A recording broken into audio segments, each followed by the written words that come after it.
Welcome back, football heads, to another week and another edition of the Raider Report. I am Martin Sanders. Along here with me is Steven Johnson. Steven, man, last week was a tough one for our Blue Raiders against Vanderbilt. It was homecoming. I was expecting to win, and it looked like, for three and a half, three quarters, it looked like we was about to get that W, and somehow, some way, man, Vanderbilt pulled off with a win. I think the school is still in shock so bad that, this week we don't even want to do highlights. We're just going to just give our analysis and how we feel about the game. So tell me, Steve, what's your take on this and just on what happened? I honestly didn't know what happened myself because I'm at home and just watching the game. I'm figuring MTSU, of course, was up 13-3. I believe about 7 minutes ago in the fourth quarter. And Vanderbilt just scored 2 touchdowns, heartbreaking loss to follow up an Illinois loss last week. It dropped the team down to 2-3. And in all honesty, this team should probably be 4-1, looking at having a strong resume for a Group of 5 bowl to represent in the New Year's Six Bowl. But you're 2-3 now. WKU comes up next. And I think the problem in this main game was MTSU can't generate a running game against a solid team. Only 48 yards rushing. I think Jeremiah Bryson was the leading rusher with 7 carries and 17 yards. You're not going to get to the level that MTSU wants to get to if you can't run the ball. And also, if you throw the ball 50 times a game and all you have to show for is 286 yards, that's not good enough. MTSU needs more diversity on offense. They have to be able to stretch the field, not only with the rushing game, but you got to let Stockstill stretch the ball down the field, which Grammer did last year, but Stockstill hasn't been allowed to do that most of the time. So it'll just be interesting to see. They're going to have to stretch the field against WKU. Most definitely. If they want to even keep up with Brandon Daughtry and those Hilltoppers up there in Western Kentucky, they really have to, step up with the passing game. Also with the running game, too, because, actually that could help them out to, keep that high-powered offense on the sideline running the ball. But speaking of running the ball or lack thereof with MT, as you said, only about, 30-something yards rushing. Mm-hmm. That's not going to help your team's case. And then also, you still have to somewhat give Vanderbilt their credit because for them, running the ball kept them in the game. Mm-hmm. Over 200 yards rushing, almost over 230 yards rushing. And, Ralph Webb had 155 himself with the game-winning touchdown. So, that helped them out a lot, especially, with McCrary, going for 18 for 31, only 177, 2 picks. Yep. You would think, stats like that, that team is not going to win. But my take on this game was definitely, I think, the play calling was a little bit too conservative, I think, for the Blue Raiders. Not taking advantage of the turnovers, putting points up on the board. I think we left so many points on the board. Those 2 field goals should have been touchdowns. That makes it, 14-3. One time on a 4th and 2, we opt to not kick the field goal and go for it, and we run our quarterback. Well, we have a plethora of running backs in Jordan Parker and Jeremiah Bryson and Shane Tucker. Well, we can use those guys to punch it in. Use the offensive line, get some power, and show this team that, hey, we're a force to be reckoned with, and yet we do nothing. And 3 turnovers. You're not going to win the game turning the ball over 3 times. You turn the ball over more than the other team, there's just no way that you can, win the game. I'm still kind of bitter about this myself because, this was tough because I think the team really should be 4-1. I think a key thing is this was a great rushing team last year. It's one of the top in Conference USA rushing the ball. Honestly, I think with Grammer being on the bench now, I think they lost a little dynamic to their rushing attack. Because Grammer, he was dynamic in the read option game. Stockstill, he's solid. He can get some yards, but he's not the running threat that Grammer was. I'll be interested to see if they try to get him some touches in the read option game. Because also Shane Tucker struggled. This guy was on the Doak Walker watch list to begin the season, and now he doesn't even have 200 yards through 5 games. So they need to do something. They have to get that running game going because Stockstill's been solid, one of the most efficient quarterbacks in the nation, but he hasn't shown me personally that he has the ability to win a game without a solid rushing attack behind him. That's right. Well, to keep it with the Conference USA, we're going to go around the league and check a couple of scores. We got UMass defeating FIU 24-14. Our rival Western Kentucky took care of Rice 49-10. Southern Miss defeated North Texas 49-14. And Marshall took care of Old Dominion 27-7. And then we look at the standings here. Over here in the East, of course, WKU, Marshall, and MTSU, also FAU, all undefeated, right now, with FIU and Old Dominion and Charlotte at the bottom. Over in the West, Southern Miss and Texas San Antonio all undefeated. Louisiana Tech right behind. Only loss is to WKU. Still early in the season. A lot of teams hasn't started their conference play yet, but it'll be interesting to see who will represent the East and the West come December for the championship game. Still to come on the Raider Report, we'll dive into MTSU's recruiting process. We'll see you right after the break.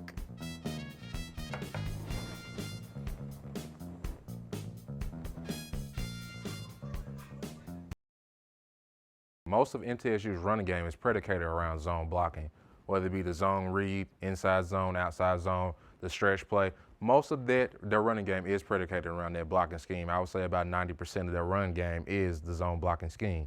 So when you look at their struggle so far in the season, it's kind of mind-blocking, especially when you look last year, they were one of the top teams in the conference.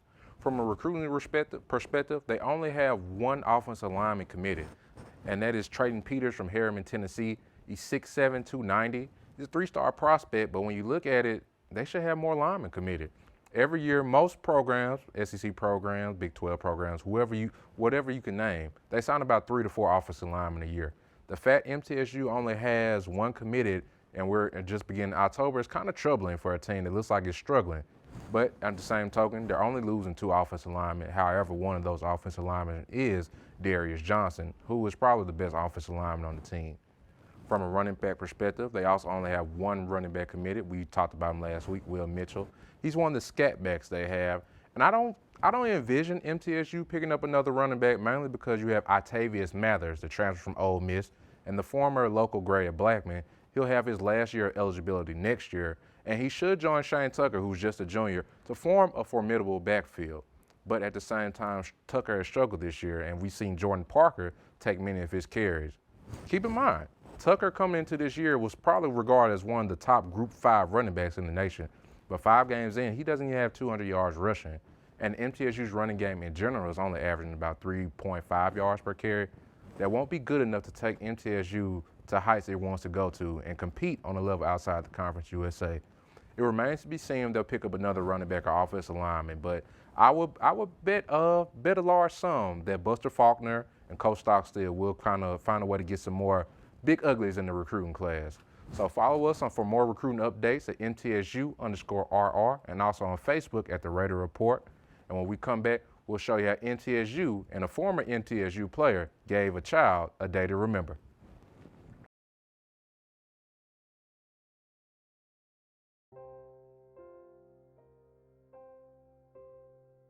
This is the family of former MTSU player Joey Montalbano. Joey played for the Blue Raiders from 1999 to 2003. Just like many former players, Joey spent homecoming watching his former team play with his family. But this time it wasn't for him. His son Mitchell was awarded honorary captain for the game. It was August 20th, 2014. Mitchell was 4 years old. We just noticed that he just didn't have the same energy level that he normally did. His eating habits had changed. He'd lost some weight, and his skin color had changed. He was just very, very pale. And I just kind of thought it was a growth spurt, and didn't think much of it. And then he started running 102 fever, and he ran it for a couple days. So I took him to the doctor. Thought it was something viral, something like that. And the doctor did a CBC just to check and make sure. But when he came back in, he told us that his blood counts were the same as children with leukemia. So they sent us to Vanderbilt Children's Hospital that evening. When MTSU found out about Mitchell's story, they decided to give him a special day. Mitch got to tour the stadium, meet the players, and got a number 53 jersey delivered from Coach Stockstill himself. We would not have been able to get through this without our support system. We have an incredible family, incredible friends, incredible church family that everybody, I haven't spent a day away from any of my children. And when he was diagnosed, they told us we would be in the hospital from anywhere from 14 days to a month. So, our support system, everybody was making meals for Joey and the other kids at home and bringing us stuff to the hospital and just really going above and beyond. And that just took a lot of the pressure so we could just focus on what the doctors said and what we needed to do to get him well. And his strength is where we get our strength. And, he just handled everything very well. We got to high five the players and mostly that. Hey guys, meet Mitchell, honorary captain for tonight. Right here. Mitchell, brother Joseph.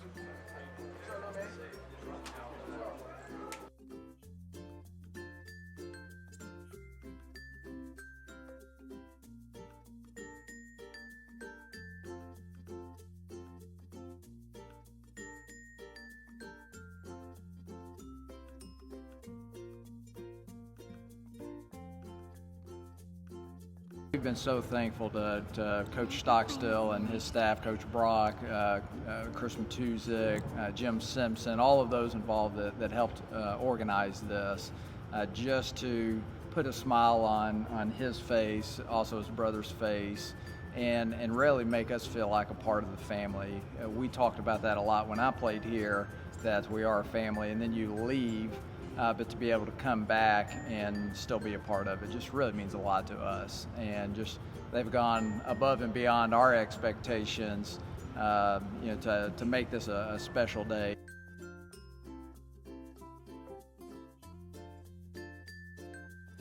So on the night of October 3rd, Mighty Mitch, wearing his dad's number and a smile on his face, helped deliver the game ball.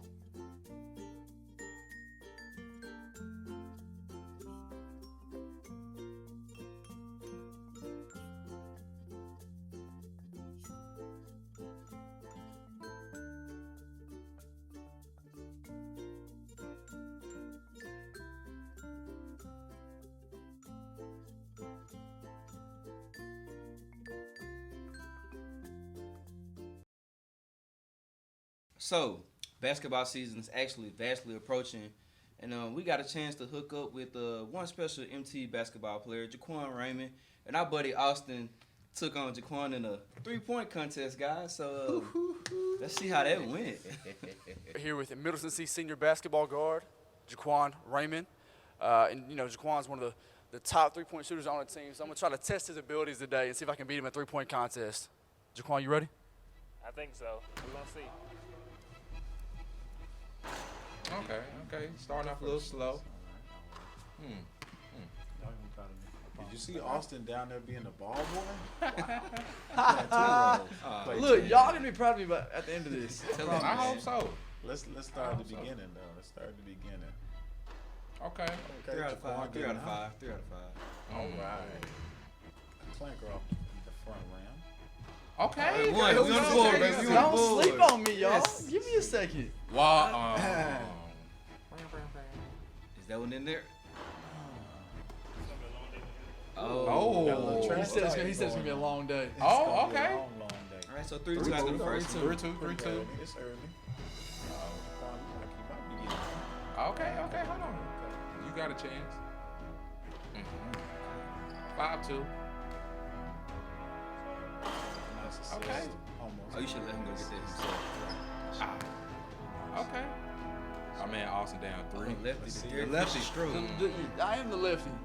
It's the shot dating back to freshman year basketball. Okay. Let's go. High school. Okay, keeping it close. Hey, Keeping it you would've made honest. it in Memphis though, dude. I ain't gonna lie to you. that ball down there is tough. Coach Elvis, man, what's going on? Okay. Oh. Is he gonna tie it up? Tie it up. Wow. Tie it up. Let's go. Foot on the line. Foot on the line. I don't know. The lefty's cooking it up. He don't know what he's thinking now. He don't know what He he's started to thinking. sweat. He's getting nervous. Okay. He's feeling the pressure. Clanker. He's feeling the pressure. Okay.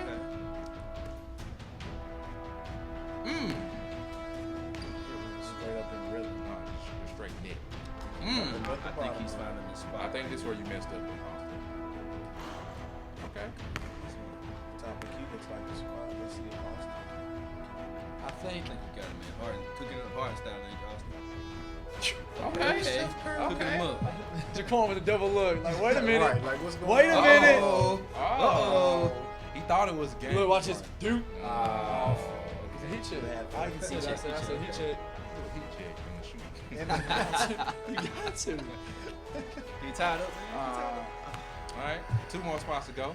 You making them sweat. Making them sweat. Definitely putting them. But all seriously, it was fun to just be a part of it and challenging college basketball athlete to a 3-point competition. Was this a spot? It's always something you'll have on the resume. He hasn't put Austin out of the contest. No, not yet. No, I kept it competitive. We'll see here in a second by the final score. Let's see. Okay. But he 7-11, we ain't talking Beyonce right now. Oh, he did the shit.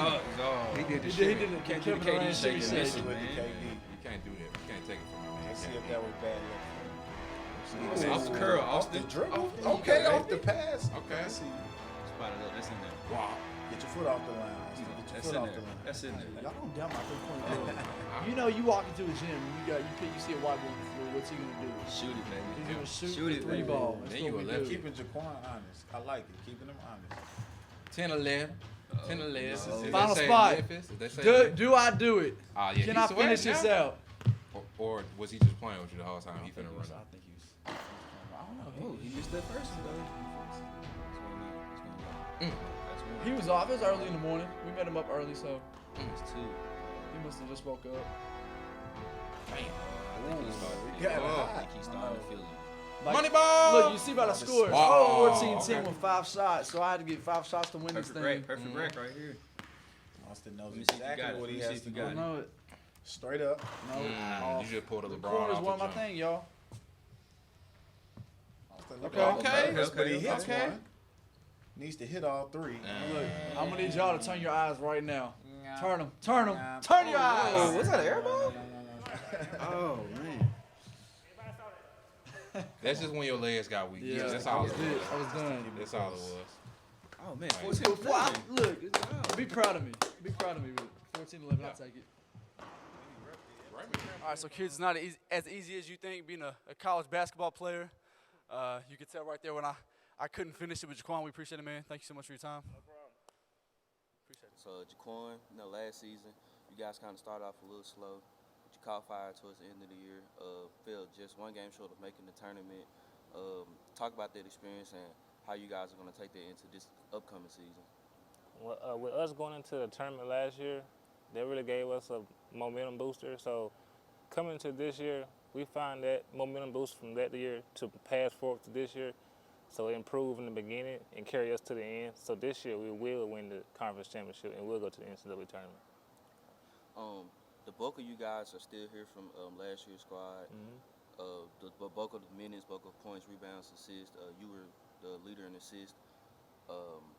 Talk about how that can give you guys the upper hand over everyone else in the conference to stand on that guarantee that you just made. We have about 9 returners and 2 new guys, so that's really going to be a big key in us winning early. That should be a big key in us winning early. Us going to the Bahamas over the summer was also a big key in us getting prepared for the first game. So with us 9 returners, and especially the 3 seniors, including myself, we're going to make sure we get what we need to get done before the season starts.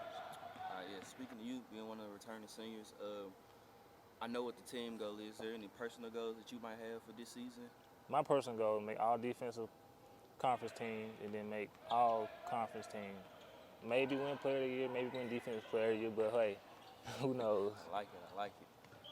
Speaking of the schedule, I know you guys, it's kind of been announced earlier today, the 8-game schedule where it's going to be on the American Sports Network where you guys playing Belmont and Georgia State. How does that make the school look and the players feel that, that the game is going to be, national televised in prime time where you guys can sharpen your skills, let, the nation know what Middle Tennessee basketball is about? I mean, for the players, us being on TV not really a big concern for us. It's just us winning the game. As far as the school goes, it's a big booster for the school because it actually, we have games here in the Murphy Center that's going to show television around the campus and around the gym and kind of stuff we go through here. So it's a big booster for the campus. But as a player, we just want to get a win and come home and be happy. We have a lot to offer, and this season is going to be one to remember, and I can guarantee you that personally. Appreciate that, man. This is our national segment of our program. We don't have too much time left, so we're going to go over the game of the week and also our all top 6 picks for the playoff committee. All right, so on our docket, we got Cal at Utah. Who you guys feeling is going to get the victory Saturday?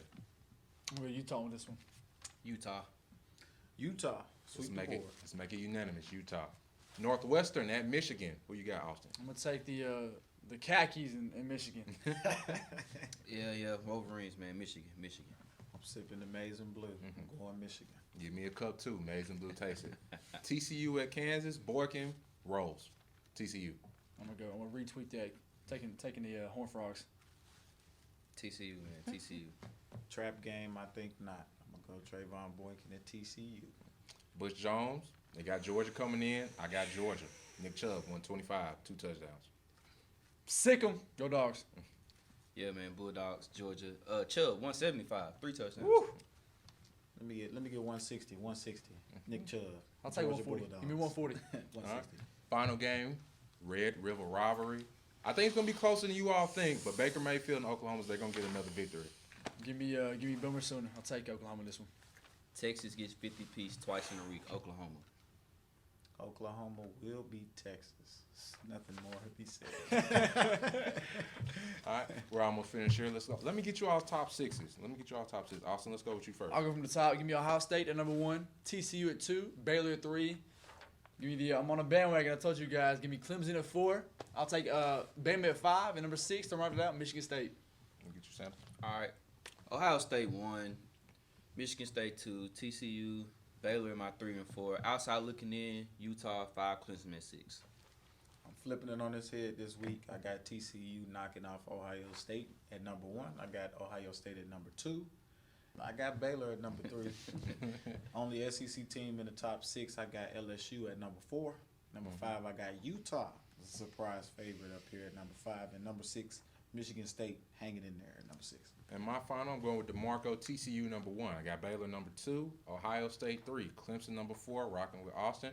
Outside looking in, I got Alabama and Oklahoma. That's all we got here today. Follow us at MTSU_RR and on Facebook at The Raider Report. So I'm Stevie Johnson. This is the squad. Wow.